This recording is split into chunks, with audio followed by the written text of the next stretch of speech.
इन्होंने एचएएल के विरुद्ध विश्वास किया कि एचएएल बर्बाद हो गया, 29,000 करोड़ का उसका प्रॉफिट है, रेवेन्यू है पिछले साल। फिर इन्होंने कहा एलआईसी बर्बाद हो गया, एलआईसी का ऑल टाइम हाई प्रॉफिट है। फिर इन्होंने कहा एसबीआई बर्बाद हो गया, एसबीआई का ऑल टाइम हाई प्रॉफिट है। फिर इन्होंने कहा सेबी खराब हो गया, सुप्रीम कोर्ट ने क्लियर कट क्लीन चिट दी। फिर इन्होंने कहा कि इंटेलिजेंस में पेगासस की घुसपैठ हो गई, सुप्रीम कोर्ट ने पूरी क्लीन चिट दी। तो फिर भी कहूंगी सुधांशु जी, एक दलाल बनने से बेहतर है कि प्रवक्ता बने रहो जो जनहित की बात उठाते रहें। खत्म, बाय बाय, टाटा। मैं ये अभी भी दोहराऊंगी, अदानी के प्रवक्ता से बेहतर होगा कि देश के प्रवक्ता बनो। मैं देश की प्रवक्ता बनकर आई हूं, मैं उस रूप में आई हूं। रही बात आपने कितने तेजस्वी लोग हैं हमारे पास, कितने शानदार विचार रखते हैं जी। साथियों नमस्कार, स्वागत है आपका वायरल डिबेट के सीरीज में। साथियों आजकल संसद का शीतकालीन सत्र चल रहा है और जब से शीतकालीन सत्र की शुरुआत हुई है देश में तरह तरह के मुद्दे सामने आए हैं, जिनमें एक बड़ा मुद्दा आया जो किसानों का आंदोलन था हरियाणा बॉर्डर पर, और दूसरा बड़ा मुद्दा सामने आया जिसमें बीजेपी ने आरोप लगाया कांग्रेस की सोनिया गांधी का संबंध जॉर्ज सोरोस से लेकर, जो एक अमेरिकी बिजनेसमैन है। साथियों कांग्रेस अन्य पार्टियों के साथ मिलकर सरकार को संसद के शीतकालीन सत्र के दौरान बैकफुट में धकेलना चाह रही थी, लेकिन सोरोस का मुद्दा आते ही बीजेपी फ्रंट फुट पर आ गई है और कांग्रेस के नेताओं से जवाब देते नहीं बन रहा है।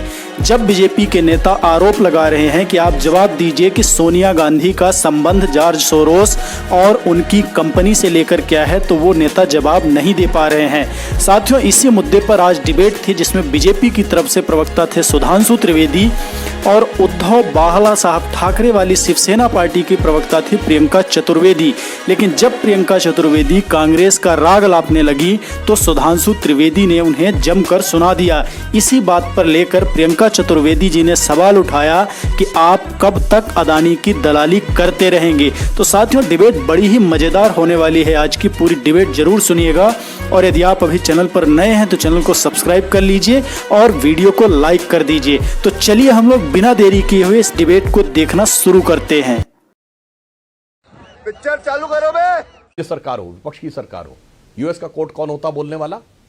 भारत के कोर्ट में जो भी होगा वो निर्णय होगा। मगर अफसोस कि कुछ लोगों को अभी भी विपक्ष बाहर ज्यादा नजर आता है। और प्रियंका जी पहले स्टेटमेंट में बोली थी ना कि सोलर एनर्जी की कंपनियां हैं, तो मैं करोड़ों दर्शकों से कहूंगा अभी अभी अपना मोबाइल खोलिए और चेक करिए कि सोलर सेल्स के प्रोडक्शन में किस देश का वर्चस्व है। 90% चाइना का है और सोलर एनर्जी के फील्ड में 80% चाइनीज कंपनीज का है।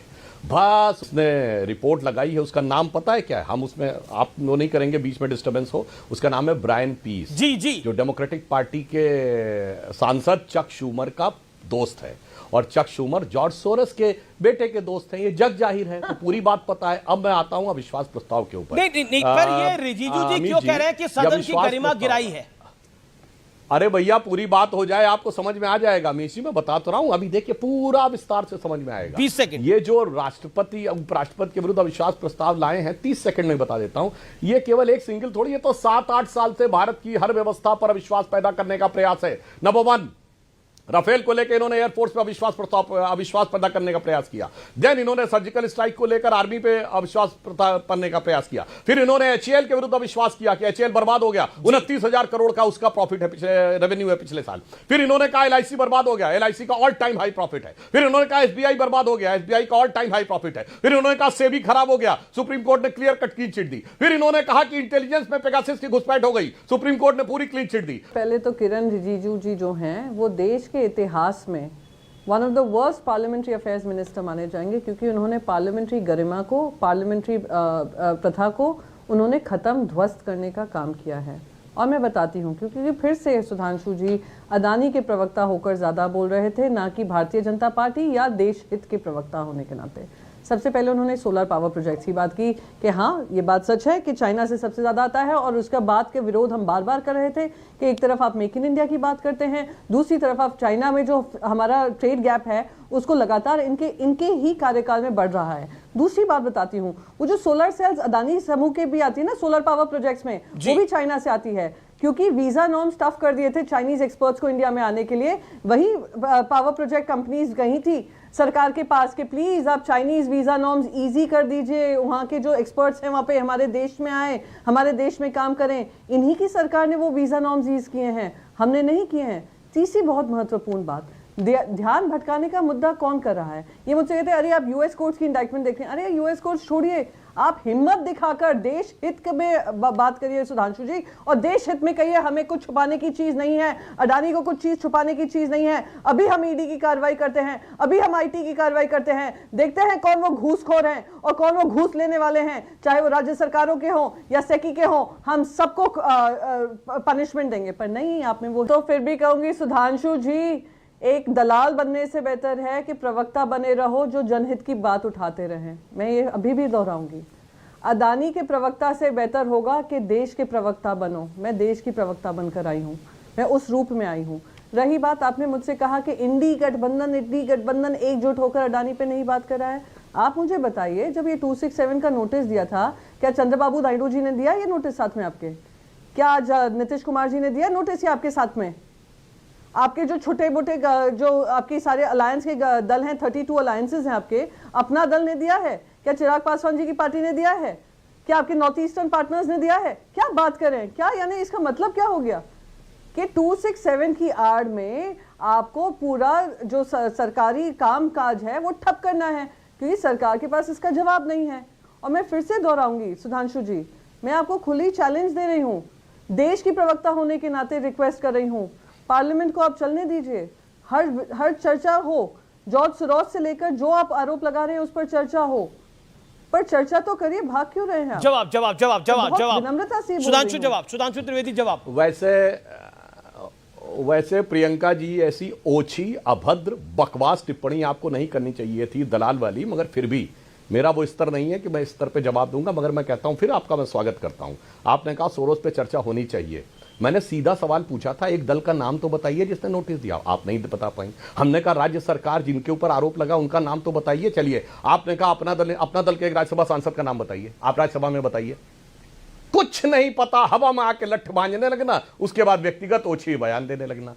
मेरे विचार से इससे बचिए और परिपक्वता से विषय को रखने का प्रयास करिए। जो तथ्य हैं, तथ्यों पे जवाब दीजिए। लाखों करोड़ों दर्शक जो देख रहे होते हैं वो अपने आप इस बात को जज कर लेते हैं कि कौन व्यक्ति तथ्यों पे बोल रहा है और कौन अनर्गल अभद्र भाषा का प्रयोग कर रहा है।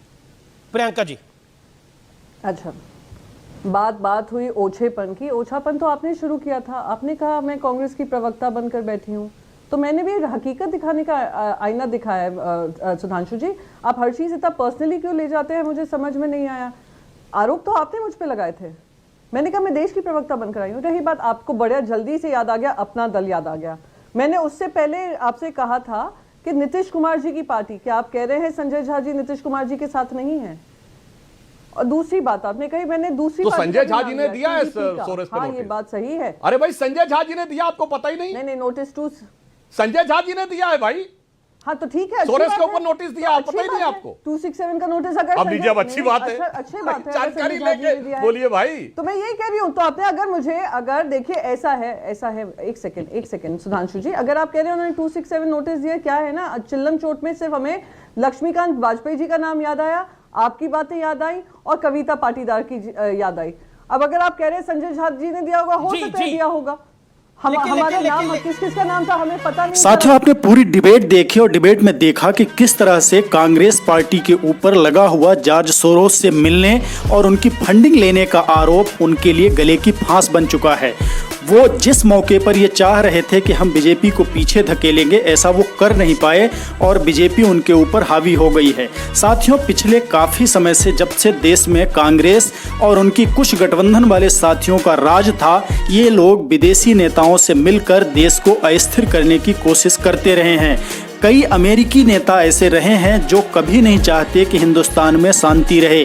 आज आप देख रहे होंगे ग्लोबल स्तर पर हमारे हिंदुस्तान के चारों तरफ, चाहे वो पाकिस्तान हो, बांग्लादेश हो, दूर में हम देखें म्यांमार है, श्रीलंका है, आज आप सीरिया में देख रहे हैं, यूक्रेन में देख रहे हैं, हर जगह अमेरिकी सरकार अपना वहाँ दांव पेच खेल करके वहाँ की सरकारों को गिराने की साजिश रच रही है और वहाँ अपने मन मुताबिक लोगों को सत्ता में बैठाकर देश को बर्बाद करने की कोशिश कर रही है।